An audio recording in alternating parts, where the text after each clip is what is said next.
इंसानों को गुलाम बनाने वाले बादशाह तो बहुत हुए हैं, लेकिन गुलामों को इंसान बनाने वाला एक ही महापुरुष जन्मा है और वो है भारत रत्न भीमराव जी आम्बेडकर है।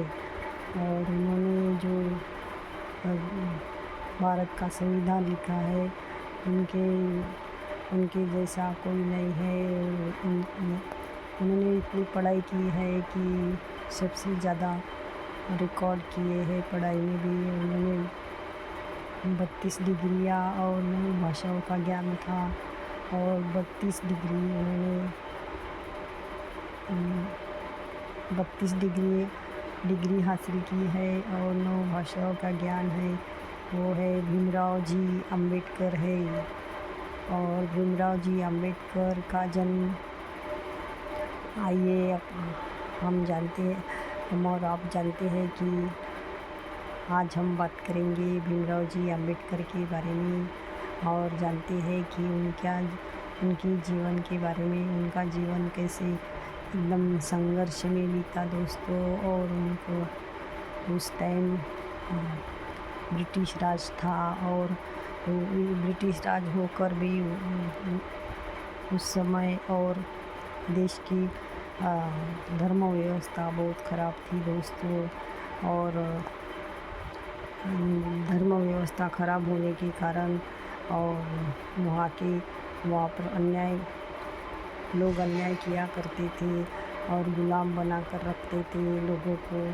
और ऐसी व्यवस्था सदियों से चली आ रही थी दोस्तों। और फिर एक महापुरुष ने जन्म लिया और उनका नाम है भीमराव जी आम्बेडकर। उनका जन्म 14 अप्रैल 1891 में मध्य प्रदेश के इंदौर जिले में मऊ गाँव में हुआ दोस्तों। और उनका बचपन बहुत ही गरीबी में बीता।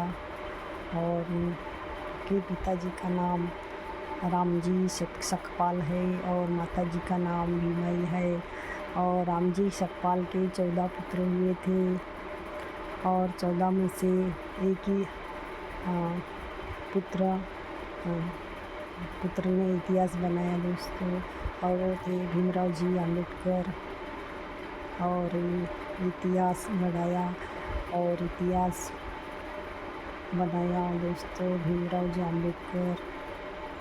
और उनके 14 पुत्रों में से 6 की मृत्यु हो गई और 6 जीवित रह पाए दोस्तों। रामजी सकपाल के 14 पुत्र थे और 6 की मृत्यु हो गई और 6 ही जीवित रह पाए। और उनका नाम है बलराम और आनंदराव और भीमराव।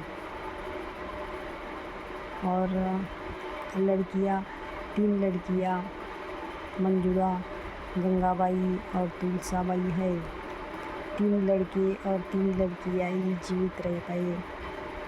और फिर वो बचपन उनका इंदौर जिले में मऊ गाँव में 14 अप्रैल 1891 में उनका जन्म हुआ। और फिर वो वहाँ रहने गए। उनके पिताजी भारतीय सेना में सूबेदार थे और भारतीय सेना में सूबेदार होने के कारण वो उनको अलग से स्कूल उनके बच्चों को अलग से स्कूल दे दिया था कि वो जाके वहाँ पे पढ़े। और फिर उनको अलग से स्कूल देने के कारण वो भीमराव जी आम्बेडकर वहाँ पढ़ पाए। नहीं तो निचली जाति यानी महार जाति थी उस टाइम और महार जाति के लोगों को स्कूल जाना मना था, क्योंकि अन्याय इतना था कि उनके लिए कोई भी स्कूल नहीं था उस टाइम। पर एक भारतीय सेना में उनके पिताजी सूबेदार होने के कारण उनको अलग से स्कूल दे दिया था और वह उनके बच्चे वहाँ पे पढ़ सकते थे। और फिर वो 1894 में उनके पिताजी रिटायर्ड हो गए और फिर वो महाराष्ट्र के सातारा ज़िले में आ गए रहने को। और फिर वो वहाँ रहने लगे और फिर वो 5 साल के जब हो गए तो वो स्कूल गए। तो फिर स्कूल की धर्म व्यवस्था बहुत ही ख़राब थी। और स्कूल की धर्म व्यवस्था, इतना छोटा बच्चा 5 साल का, और धर्म व्यवस्था को देख के वो अचंभित रह गया। और उसको समझ ही नहीं आया कि ये क्या हो रहा है अपने साथ। हद तो इस पार की हो गई कि उनको नल को भी नहीं छू सकते थे स्कूल में, इतनी हदें पार हो गई। बोरा लेके जाना पड़ता था, और क्योंकि अपने पैर ज़मीन पर नहीं रहने चाहिए और ज़मीन नहीं तो ख़राब हो जाएंगी, और इसलिए उनको साथ में एक बोरा लेके जाना पड़ता था, धागे का सिला हुआ बोरा, सुतड़ी का सिला हुआ बोरा लेके जाना पड़ता था। और वो बोरे और वो सब बच्चों के साथ उनको बिठाया नहीं जाता था स्कूल में, और उनको अलग से बिठाया जाता था, या तो बाहर बिठाया जाता था या तो अलग बिठाया जाता था। और उसके जाति के कारण इतना भेदभाव था, छुआछूत थी उस टाइम, और जाति के कारण बहुत ही भेदभाव हो रहा था। और इतने छोटे बच्चे के ऊपर ये भेदभाव हो रहा था। और घर में इतने लाड प्यार से वो मम्मी पापा का बहुत लाडला लड़का था।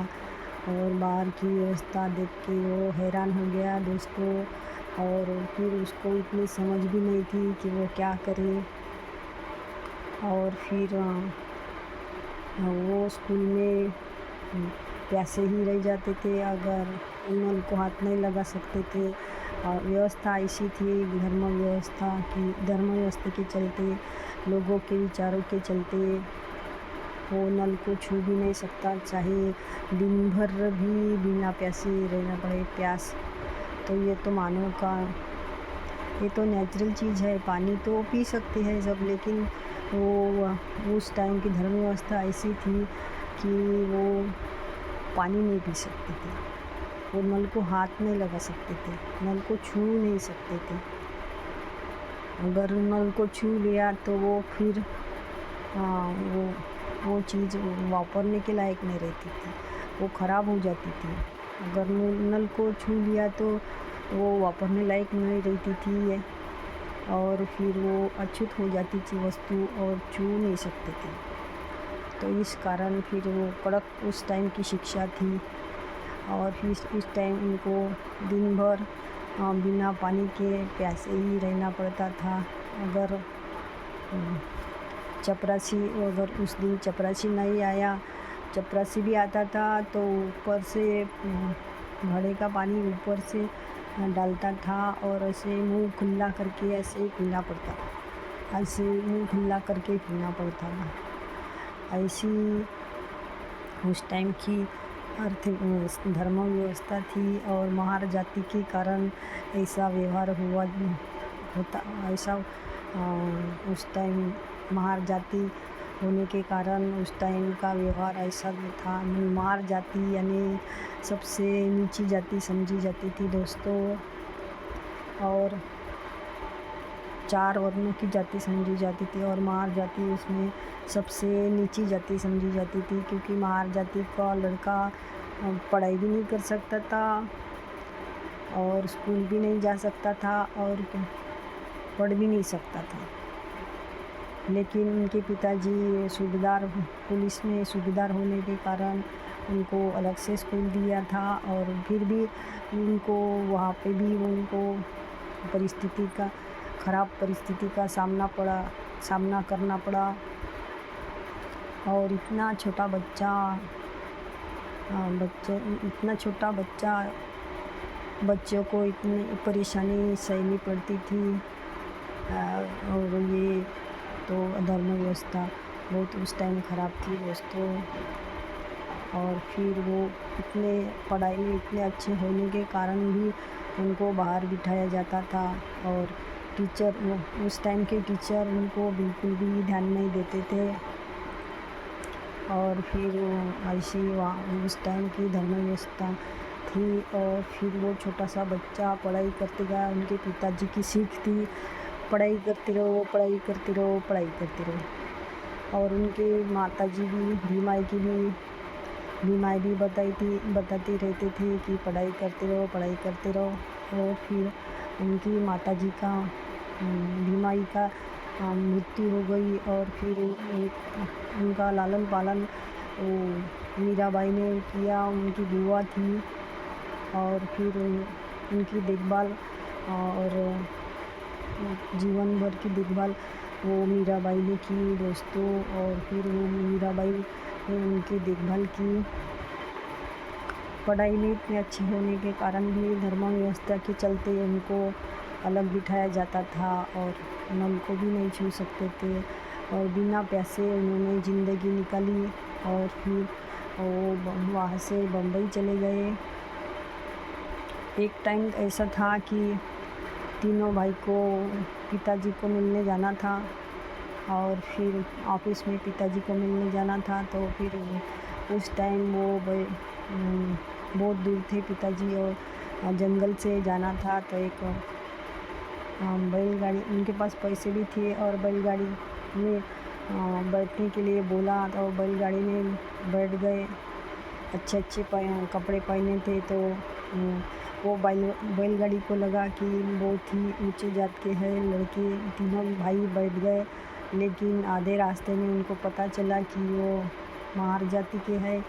तो फिर उनको जंगल में ही तीनों को उतार दिया। और फिर वो वहाँ से जंगल में उतार दिया। और फिर बोला कि तुम ही गाड़ी तुमको ही गाड़ी चलाना पड़ेगा और तुम खुद ही जाओगे।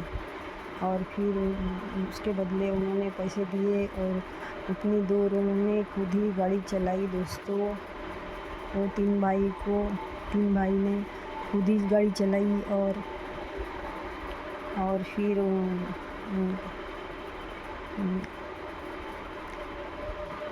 कटिंग वाले भी बाल नहीं काटते थे, सिर्फ ऊंचे जात के लोगों को ही बाल काटते थे। तो फिर उनकी बहन उनके बाल काट दिया करती थी, कैसे भी बाल काट दिए। तो स्कूल में और लोग हंसते थे। और कटिंग वाला भी बहुत ख़राब था उस टाइम। और वो उसने बाल नहीं भीमराव जी के बाल नहीं काट के दिए। और फिर उनकी बहन ने बाल काट दिए और स्कूल में गए तो सब हंसने लगे दोस्तों। कटिंग ऐसी आड़ी टेढ़ी हो गई तो स्कूल वाले बच्चे हंसने लगे। फिर भी उन्होंने हार नहीं मानी और वो पढ़ाई करते गए। और फिर एपिस्टीन स्कूल में वो 10वीं की बॉम्बे में एपिस्टीन स्कूल से उन्होंने 1907 में 10वीं पास की। और फिर उनको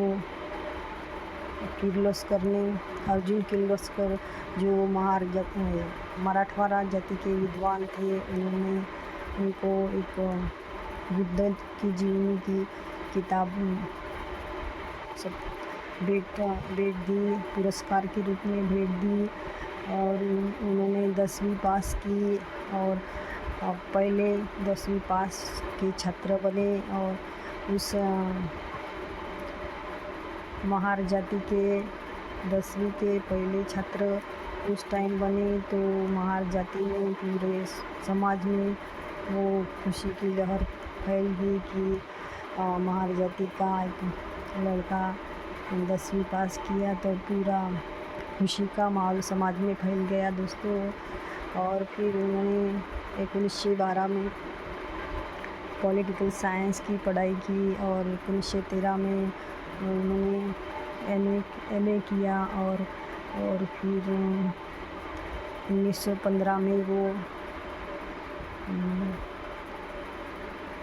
पोस्ट ग्रेजुएशन किया। और पोस्ट ग्रेजुएशन करने के बाद वो अमेरिका चले गए। और फिर वहाँ उन्होंने कोलंबो यूनिवर्सिटी से पीएचडी की और फिर वो वहाँ पे उन्होंने पढ़ाई करते रहे और फिर पढ़ाई करते करते फिर उन्होंने पीएचडी की और फिर उनके बीच में पैसे ख़त्म हो गए और परिस्थिति ख़राब होने के कारण उनको न चाहते हुए भी इंडिया लौटना पड़ा। अमेरिका से इंडिया लौटना पड़ा और फिर वो इंडिया में गुजरात में बड़ौदा में आए। सयाजीराव गायकवाड़ ने बुलाया था उनको और फिर उन्होंने सयाजीराव गायकवाड़ से गायकवाड़ के ऑफिस में काम करा। लेकिन वो जब बड़ौदा पहुँचे तो वहाँ उनको सयाजीराव गायकवाड़ की तरफ से कोई भी लेने के लिए नहीं आया दोस्तों। और फिर इतने पढ़ाई होने के बावजूद भी उनको कोई लेने के लिए नहीं आया। और फिर वो बहुत इधर उधर होटल में उन्होंने इंक्वायरी की रुकने के लिए, लेकिन किसी ने भी उनको जाति के कारण रुकने नहीं दिया। होटल में रुकने के लिए रात का समय था, रात के 12 बजे वो होटल को रुकने के लिए बोला, लेकिन उस टाइम मार जाती होने के कारण किसी ने भी उनको पनाह नहीं दी और होटल किराए से नहीं दिया। और फिर वो उतनी रात को फारसी पाठशाला में रुके रात को। तो जब लोगों को पता चला कि ये महार जात का लड़का है और वो फारसी पाठशाला में रुका है, तो ये सब छुआछूत के कारण सब लोग इकट्ठा हो गए और उनको बोला कि आज सवेरे वो फारसी पाठशाला छोड़ दो, नहीं तो हमला करेंगे, ऐसे नहीं तो बेकार हो जाएगा, ऐसे बोला। और फिर उन्होंने सवेरे वो फारसी पाठशाला छोड़ दिया और फिर वो एक पेड़ के नीचे बैठ के सामान लेके बैठ के फूट के रोने लगे दोस्तों। उस टाइम का माहौल इतना बिगड़ा हुआ था और इतने ख़राब लोग थे। और ये धर्म जाति के चलते और धर्म व्यवस्था के चलते फिर अम्बेडकर जी ने बैरिस्टर की भी डिग्री हासिल करके वो बड़ौदा पहुँची और रात को फिर वो बैठे वहाँ पे पेड़ के नीचे। उनको वो पाठशाला उन्होंने छोड़ दी और पेड़ के नीचे बैठे और वो फूट के रोने लगे कि फिर उन्होंने दृढ़ निश्चय किया कि वो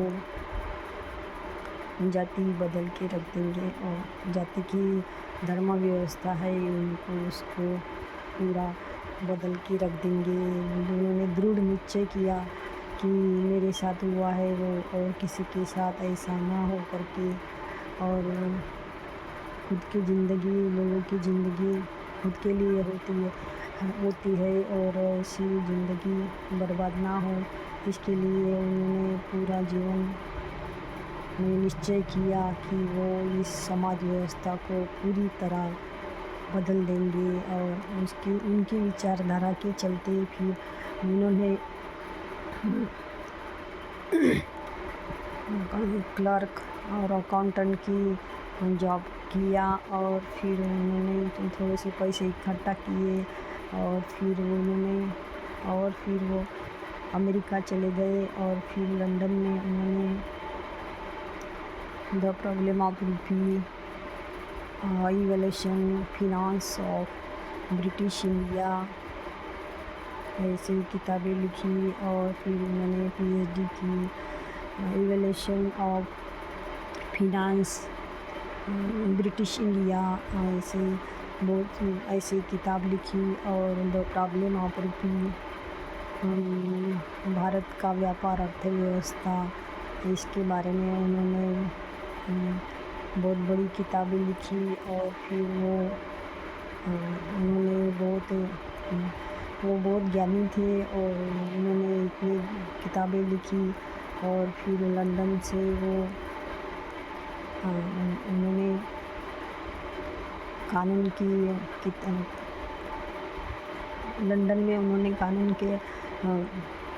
कानून लॉ किया और कानून के बारे में उन्होंने पदवी हासिल की। और फिर वो इंडिया आ गए और फिर उन्होंने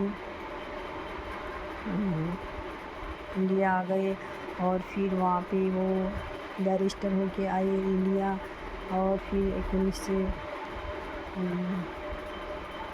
1920 में वो आए इंडिया और फिर उन्होंने पूरा अपना जीवन समाज सेवा के लिए अर्पित कर दिया और पूरा जीवन उन्होंने समाज सेवा में पूरी जान लगा दी। और फिर वो समाज के लिए कार्य करते थे और फिर वो खुद को राजनीति में पूरा झोंक दिया। और फिर उन्होंने विधानसभा से 15 सीटें जीती और वो चुनाव जीत गए। और फिर वो चुनाव जीत गए और फिर वो देश के पहले कानून मंत्री बने। और फिर वो 15 अगस्त 1947 को देश आज़ाद हो गया। और फिर वो देश के पहले कानून मंत्री बने और फिर वो वकालत भी किया करते थे। और उन्होंने महाड़ सत्याग्रह भी किया। और महाड़ सत्याग्रह ऐसा था कि वो पानी के पास गए, तालाब के पास गए और बहुत सारे लोग वहाँ पे इकट्ठे हो गए और फिर उन्होंने ऐसे पानी पिया और फिर सब लोगों ने भी पानी पिया वो तालाब का और महाड़ सत्याग्रह हुआ और इतिहास हो गया। उस दिन महाड़ सत्याग्रह हो गया। और वो चौदार तड़ा आज भी प्रसिद्ध है और चौदार तड़ा के नाम से वो महाड़ सत्याग्रह आज भी वहाँ पे है दोस्तों। और उन्होंने चौदार तड़ा का पानी पिया और वैसे ही सभी लोग जो सब वहाँ पे इकट्ठे हो गए थे उन सभी ने भी वो चौदार तड़ा का पानी पिया, चौदार तड़ा पानी पिया। और उन्होंने बता दिया कि हम भी इंसान हैं, स्वतंत्रता, समता और समानता, भाईचारा। और उन्होंने भी बताया कि हम इंसान हैं। और वहाँ पे क्रांति हो गई और उनकी विचारधारा एकदम ठाम थी। उन्होंने उनके अपने विचारों से उन्होंने अपने कलम से और इतिहास बनाया दोस्तों। और ये बहुत ही महत्वपूर्ण बात है। और ऐसा इतिहास हज़ारों सालों से किसी ने बनाया नहीं था और एक ही इंसान वो ऐसा निकला कि जिन्होंने वो इतिहास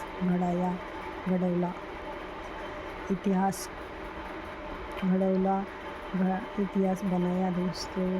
और फिर एक ही इंसान ऐसे हुए जो उन्होंने अपनी पूरी ज़िंदगी समाज सेवा के लिए झोंक दी और वो क्रांति करते गए।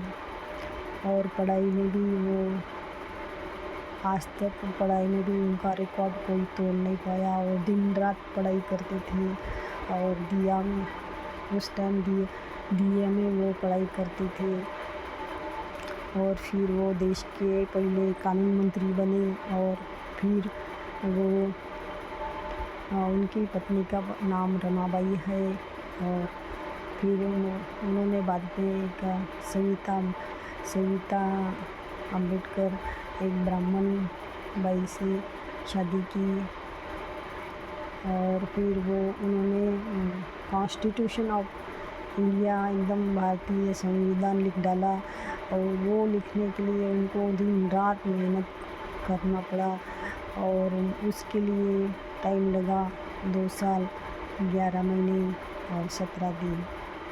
और उनकी बीमारी बीपी शुगर के चलते भी उन्होंने बीमारी को अनदेखा किया और इंडिया देश के लिए नया संविधान बनाया। और संविधान आज सबसे वो सब दुनिया के सब संविधान से वो संविधान सबसे बड़ा है आज का अपना इंडिया का। और वो संविधान हमारा constitution of India Bhimrao ji Ambedkar ने बनाया। इंडिया के सभी लोगों के लिए इतना महत्वपूर्ण कार्य उन्होंने किया है दोस्तों। और फिर उन्होंने रिजर्व बैंक की उनके विचारों से रिजर्व बैंक की स्थापना हो गई। उनके विचारों से रिजर्व बैंक की स्थापना हो गई और आज भी वो रिजर्व बैंक चालू है और भारतीय संविधान चालू है दोस्तों। और आज भी उनके संविधान से देश चलता है। और फिर उन्होंने कहा था कि ज़िंदगी लंबी नहीं होनी चाहिए, ज़िंदगी महान होनी चाहिए दोस्तों, ऐसा उनका कहना था। We are Indian firstly and lastly, ऐसा उनका कहना था। वो इंसानों को समानता की विचारधारा से देखते थे और उनकी विचारधारा बहुत ही अलग थी और देश को एकजुट रहने की सोचते थे। और फिर उन्होंने देश के लिए एक और पुस्तक लिखा और उसका नाम है थॉट्स ऑफ पाकिस्तान। और थॉट्स ऑफ पाकिस्तान में अम्बेडकर ने बहुत सारी किताबें लिखी है और वो बहुत ही ज़्यादा ज्ञानी व्यक्ति थे और अपने विचार से उन्होंने सिद्ध कर दिया कि वो समाज व्यवस्था को बदल देंगे और उन्होंने समाज व्यवस्था को पूरा बदल दिया दोस्तों। और जो बाहर जाति के लोग पढ़ाई नहीं कर सकते थे और वो पिछड़ा वर्ग माना जाता था बाहर जाति उस टाइम। और अन्याय और अत्याचार उनके अन्याय और अत्याचार से उनकी ज़िंदगी सभी लोगों की बर्बाद हो गई दोस्तों। और फिर ऐसा महामानव आया कि उसने धर्म व्यवस्था पूरी बदल दी। ने ज्ञान की कलम से, ज्ञान की ताकत से, और वो भी इतने पढ़ाई की, परदेश में जाके उन्होंने पढ़ाई की और पूरे देश में परदेश में जाके पढ़ाई की और बैरिस्टर बन के आए। और फिर उन्होंने ऐसा संविधान लिख डाला कि इतिहास बना दिया दोस्तों। आज वो इतिहास बन गया है भारतीय संविधान और आज भी लागू है।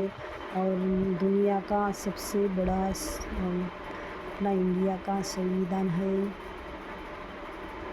और उसको बनाने के लिए 2 साल 11 महीने और 17 दिन लगे दोस्तों। बहुत ही ज़्यादा दिन लगे उसको बनाने के लिए। और कानून व्यवस्था उन्होंने बनाई ऐसी। और फिर दलितों को और गरीबों को और दलितों को और महिला को उन्होंने आज़ादी दिलवाई। और फिर उन्होंने ऐसा कानून बनाया कि आज देश में चल रहा है। और महिला जाति के लिए भी बहुत योगदान बनाया और महिला वोट दे सकती है। और ऐसे कानून के चलते महिला भी वोटिंग डाल सकती है। और फिर उन्होंने इतना बड़ा कानून बनाया दोस्तों।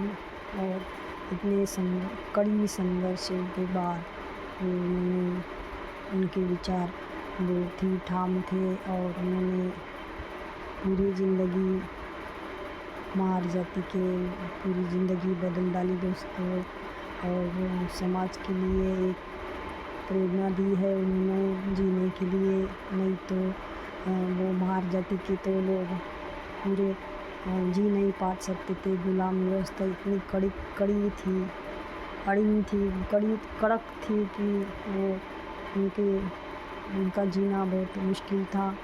और ऐसे समय में वो डॉक्टर भीमराव जी अम्बेडकर आए और उन्होंने पूरी धर्म व्यवस्था बदल दी दोस्तों। और भीमराव जी अम्बेडकर के इतने एहसान है महार जाति पे कि शब्द में बयां करना मुश्किल है। महार जाति और सभी जाति के लिए भीमराव जी अम्बेडकर के इतने एहसान है कि शब्द में बोलना बयां करना मुश्किल है दोस्तों। इतने उनके उपकार है महार जाति के लिए। और अन्याय और अत्याचार हो गए लोगों को उन्होंने बचाया और उन्होंने एक राष्ट्र बनाया। और we are Indians firstly and lastly, ये उनके बोल थे। और we are Indians firstly and lastly Ambedkar के बोल थे दोस्तों। और फिर एक दिन वो बिना शुगर और बीपी के चलते उनके 6 दिसंबर 1956 में उनकी मृत्यु हो गई। और ऐसे लोग नहीं मरते दोस्तों, ऐसे लोग अमर हो जाते हैं। उनका योगदान बहुत ही अभूतपूर्व है और उनका योगदान बहुत बड़ा है। और उनके एहसान हमारी जाति पे बहुत है। और ऐसे इतने एहसान है कि शब्द में बयां नहीं कर सकते दोस्तों। और हमका बहुमूल्य समय देने के लिए धन्यवाद दोस्तों। और लाइक कीजिए, सब्सक्राइब कीजिए और सब्सक्राइब कीजिए और बेल आइकन को दबाइए और देखते रहिए भीमराव जी अम्बेडकर की जीवनी। और इतना संघर्ष में उनका जीवन बिताया उन्होंने। छोटे बचपन से ही उन्होंने जीवन देखा है और इस धर्म व्यवस्था के चलते उन्होंने जो जीवन देखा है वो इतना कठिन जीवन है कि बहुत ही ज़्यादा। सब्सक्राइब कीजिए और लाइक कीजिए और बेल आइकन को दबाइए दोस्तों। Thank you.